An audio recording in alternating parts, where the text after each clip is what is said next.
మరవకుండా నా పిల్లలకు చెప్పి రక్షణలోనికి నడిపిస్తాను. అయ్యా, నువ్వు ఉన్న దేశంలో ఏ నాయకుడన్నా ఉండనియండి, కానీ ఆత్మ పాఠాన్ని మర్చిపోకండి. ఆయన నీ కొరకు రక్తాన్ని చిందించాడు, నీ కొరకు ప్రాణాన్ని పెట్టాడు. ఆయన శిలువ యాగం చేసింది నీ కొరకే, నా కొరకే. ఒక్కసారి వెలుగెత్తి ప్రార్థన చేయమా. ప్రభువా, నీవు నాకు కావాలి. ఈ రాత్రి నన్ను ఎందుకు ఇక్కడ పంపించావు?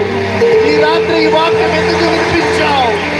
నేను సువార్త చేస్తాను. నేను రక్షించబడి విశ్వాసిగా మిగిలను.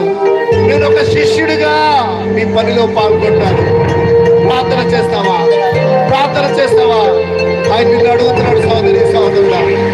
అయ్యో, ఎలా మెల్లగా ఊరుకున్నావు సహోదరి సహోదరుడా. నీకు 30-40 సంవత్సరాల ఆయుష్ ఇచ్చాడు.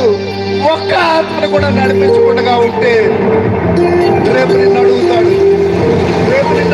అప్పుడు నువ్వేం జవాబిస్తావు? ఒక్కసారి ప్రార్థన చేయవా? ఆయన నీ కొరకు, నీ యొక్క చిన్ని మాటలు ప్రార్థన ఆయన ఇష్టపడుతున్నాడు.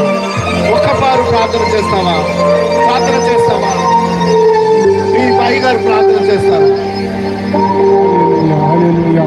దేవుని బిడ్డలరా, ఏనాడు కని వినటువంటి యొక్క వర్తమానాన్ని దేవుడు తన దాసుల నుండి మనకి వినిపించి ఉన్నారు. దేవుని బిడ్డలరా, అవును, మనము పాలు తాగే వాళ్ళమే కాదు, మనము అన్నం తినే వాళ్ళముగా ఆ స్థితిలో రావాలి.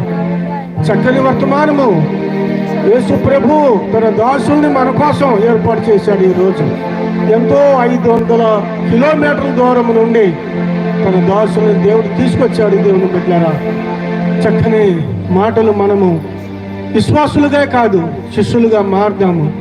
అయ్యగారి ద్వారా చెప్పిన మాటకు మనం విలువిద్దాము.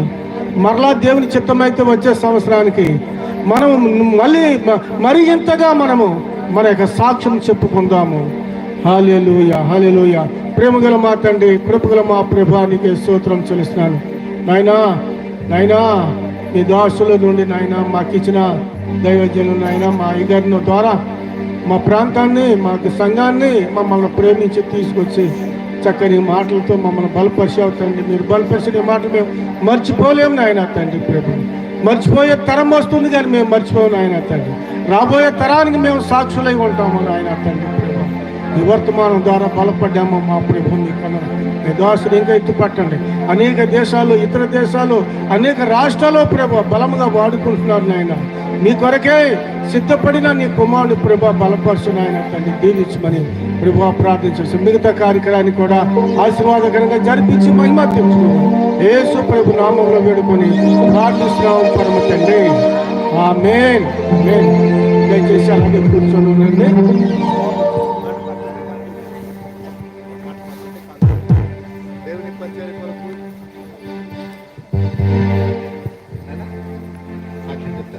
సిస్టర్ సహోదరి నిడదవల్లో డాక్టర్ పని చేస్తున్నారు. వీరిద్దరు మన మధ్యకి వచ్చారు.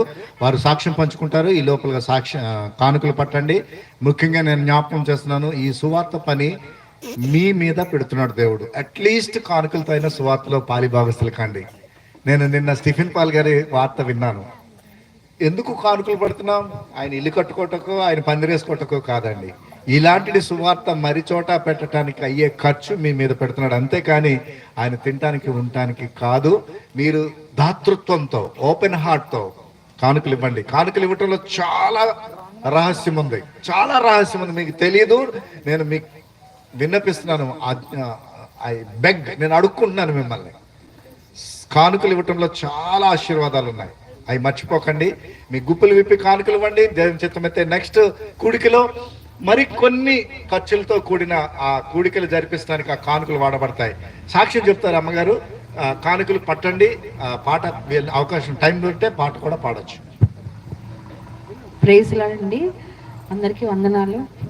ఈ అవకాశం ఇచ్చిన దేవాదేవునికి వందనాలు. ఇప్పుడు పాస్టర్ గారికి, సంఘానికి, అంకుల్ వారికి అందరికీ కూడా వందనాలు.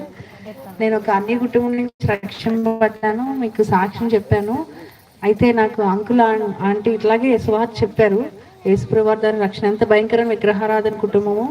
అలాంటిది దేవుడు నన్ను ఆ భయంకరమైన విగ్రహాల నుంచి ఆ సువార్త చెప్పడం వల్లే నేను రక్షణ పొందాను. ఆ చీకటిలో నుంచి దేవుడు ఆశ్చర్యకరమైన వెలుగులోనికి ఆ పరలోక రాజ్యాన్ని నన్ను వారాలుగా చేశాను. ఇప్పుడు నేను ఒక్కదానే. అయితే ఒకసారి ఏమైందంటే, నేను చిన్న ఎగ్జాంపుల్ చెప్తున్నాను. మా అమ్మగారి ఇంటి పక్కన